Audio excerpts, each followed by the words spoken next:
Friends, இந்த ஷீலா மீன் 1 kilo வாங்கிட்டு வந்தேன். இதை எப்படி க்ளீன் பண்ணி வறுக்கிறதுக்கு ஃப்ரிட்ஜில் ஸ்டோர் பண்ணுறதுன்னு பார்க்கலாம்.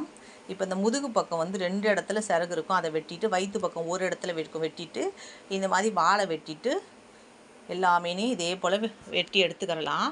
இதை வந்து நான் வந்து வறுக்கிறதுக்கு நம்ம ஃப்ரிட்ஜில் ஸ்டோர் பண்ணோன்னா 10 நாள் வரைக்கும் நல்லாயிருக்கும். அதுக்கு மேலே நல்லா இருக்காது. அதுக்கு வந்து நம்ம ஒரே முறையில் வறுக்கிறதுனா ஒரே டப்பாவில் போட்டு வச்சுக்கலாம். 2 முறை வறுக்கிறதுனா 2 டப்பாவில் போட்டு வச்சுக்கலாம். ஃப்ரிட்ஜிலேருந்து வெளில எடுத்து வச்சு ஜில்னஸ் போன பிறகு நம்ம திரும்ப வச்சோன்னா அந்த மீன் நல்லா இருக்காது. இப்போ இந்த மாதிரி ஒரு செதில் எல்லாத்தையும் நல்லா சுரண்டி எடுத்துக்கிட்டு, இப்போ வந்து இந்த மண்டையை அந்த மாதிரி நீக்கிக்கிட்டு வயிற்ற பிச்சோன்னா குடலு எல்லாம் வந்துடும். இந்த பாருங்கள், அடி வரைக்கும் இந்த மாதிரி கையை விட்டு பிச்சு எடுத்துட்டோன்னா எல்லாமே வந்துடும். மீன் க்ளீனாகிடும். இந்த மாதிரி எல்லா மீனையும் வச்சு எடுத்துக்கிறலாம். இப்போ வந்து ஃபஸ்ட்டு 2 முறை சும்மா நல்லா மீன் மூழ்கிற அளவு தண்ணி விட்டு அலசி எடுத்துகிட்டு, 3ஆம் முறை உப்பு மஞ்சள் தூள் போட்டு நல்லா இந்த மாதிரி பெசரிட்டு தண்ணி விட்டு அலசி எடுத்துடலாம். இன்னொரு முறை அலசி எடுத்துட்டோன்னா மீன் சூப்பராக ரெடி ஆயிரும்.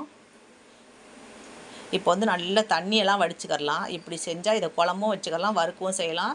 கவுச்சி ஸ்மெல்லே இருக்காது. இப்போ தட்டில் போட்டு மீனை வந்து வறுக்கிறதுக்கு நல்ல கீரல் போட்டுக்கலாம். இப்போ 1 ஸ்பூன் ஃபுல்லாக பெரிய ஸ்பூன் இஞ்சி பூண்டு, 2 ஸ்பூன் ஃபுல்லாக கார்ன்ஃப்ளவர், 1 ஸ்பூன் மஞ்சத்தூள், தேவையான அளவு உப்பு, 2 ஸ்பூன் ஃபுல்லாக வெறும் மிளகாத்தூள் போட்டு பெசரிக்கலாம். ரொம்ப ட்ரையாக இருக்குது, அதனால் லைட்டாக தண்ணியை தெளித்து நல்லா பெசரிக்கிட்டோன்னா எல்லா மீன்லேயும் நல்லா மிளகாத்தூள் எல்லாம் பெற்றோம். இப்போ வந்து நான் ஒரே முறையில் வறுக்க போகிறேன். அதனால் நான் வந்து ஒரே டப்பாவில் ஸ்டோர் பண்ணுறேன். அவ்வளோதான். இப்போ ஃப்ரிட்ஜில் வச்சுக்கிறேன். இதே போல் நீங்களும் பண்ணி பாருங்கள்.